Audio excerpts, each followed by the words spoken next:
Today we're talking about something that has come up in almost every buyer conversation that I have, whether or not they are intending to use this and do this with their property. And that is short-term rental restrictions. And here's the tricky part. There's not just one set of rules.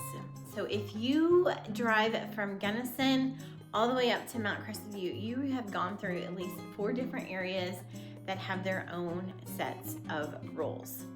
So today we're going to break down Mount Crested Butte, downtown Crested Butte South, and Gunnison County, which kind of encompasses everything else.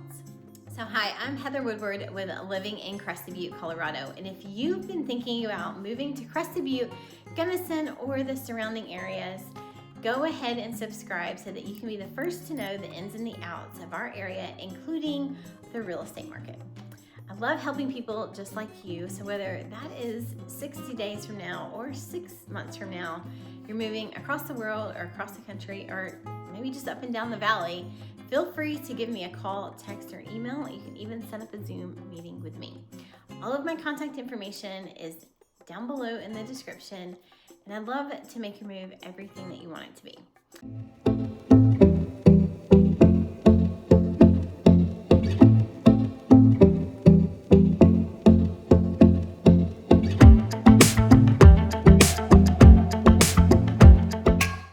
All right, so first of all, what is a short-term rental?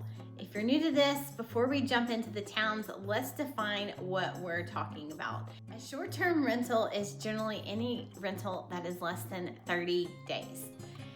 That includes listings that you see on Airbnb, VRBO or Verbo, as some people pronounce it, direct booking websites directly with the owner, or any other nightly vacation rental websites like property management websites. Once you cross that 30-day threshold, you're considered a long-term or a mid-term rental, depending on how long they rent on the other side of that. And most of these rules won't apply. All right, but let's jump in to Mount Crested Butte, because that is where the ski resort is. And historically, this has been the most friendly area for short-term rentals. How this works is that you can short-term rent in any zoning district in Mount Crested Butte. There are a few subdivisions within Mount Crested Butte that I'll get to you in just a second. We can talk about that you cannot rent, but that's completely different from this topic. But you can get a short-term rental license. You have to have a property inspection. You have to have designated local representation, and that local representative must live within about 45 minutes of the property. They've also got to be around 24/7 to respond to complaints or emergencies very quickly. This is basically the town's way of saying if something goes wrong at 2 a.m., someone local is going to have to deal with it. Too many complaints and you could lose your license, and that is the same for all of these areas. So while Mount Crested Butte is still very STR friendly, they do pay close attention to how properties are managed. And again, that's how all of them are. Downtown Crested Butte is a completely different story. They have one of the most complex short-term licensing procedures in our area. Town implemented these stricter STR regulations several years ago in an effort to protect long-term housing. The biggest rule is the licensing cap. So short-term rental licenses in the downtown limits are capped at 199 licenses. Once those licenses are gone, they are gone. The only way to obtain a new license would be for an owner to give one up, or if the property sells.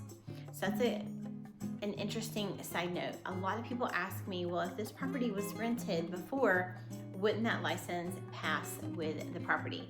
The answer to that is no. That means that once the property does sell and you've closed on it, you're going to have to reapply, and if a license is available, then you would be able to obtain one. And there are 2 types of licenses within the town limits. There are the limited license where you can rent year-round, and there's also a primary residential license, and this is designated for locals. There are rental limits on that, so you can rent only a certain number of nights annually. But another interesting kind of layer to all of this is that we do have zoning concentration limits. So what that means is that town also limits how many STRs can exist in one block.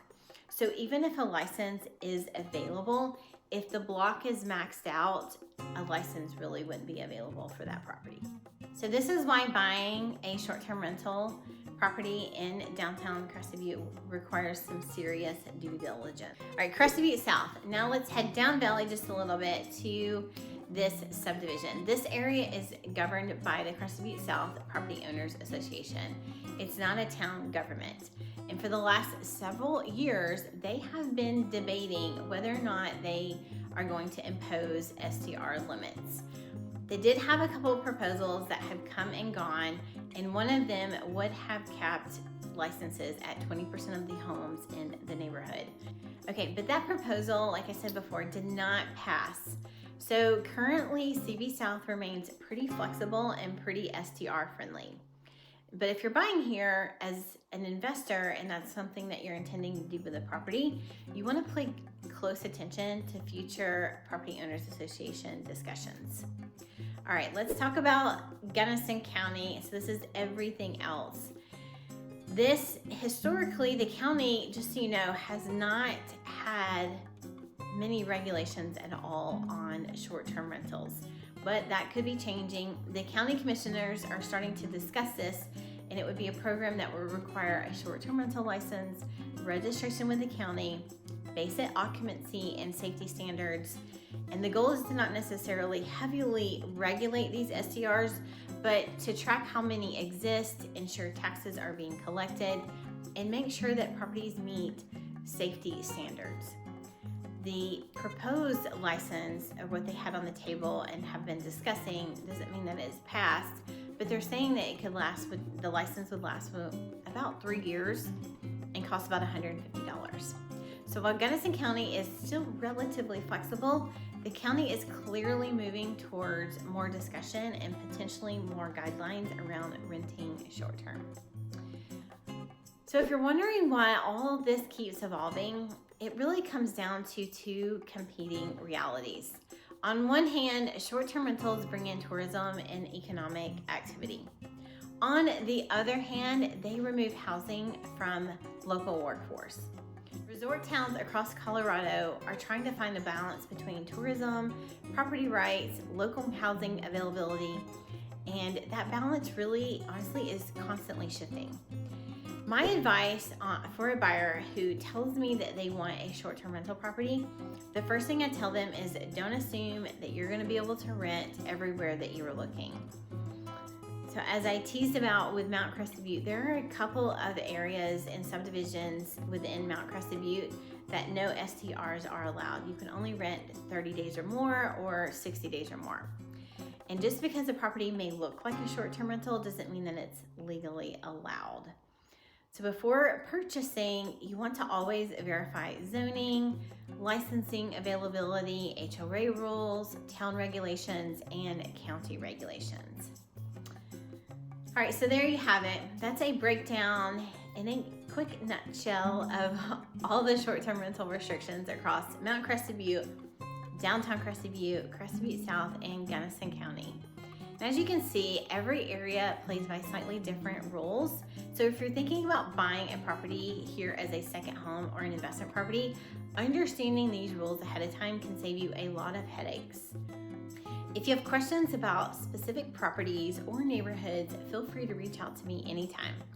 I do really get calls, texts, and emails from people just like you every single day looking to make a move to the area.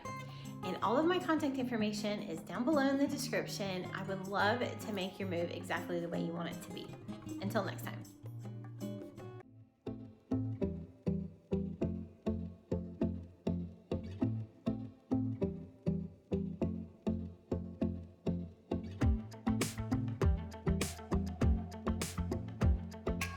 Okay, so it looks like you're making a move to Crested Butte or Gunnison, Colorado, and you're trying to decide which video to watch. You could watch this one, or you could watch this one, or you could watch both because they're both really going to help you out and they're both really good. But go ahead, just pick one.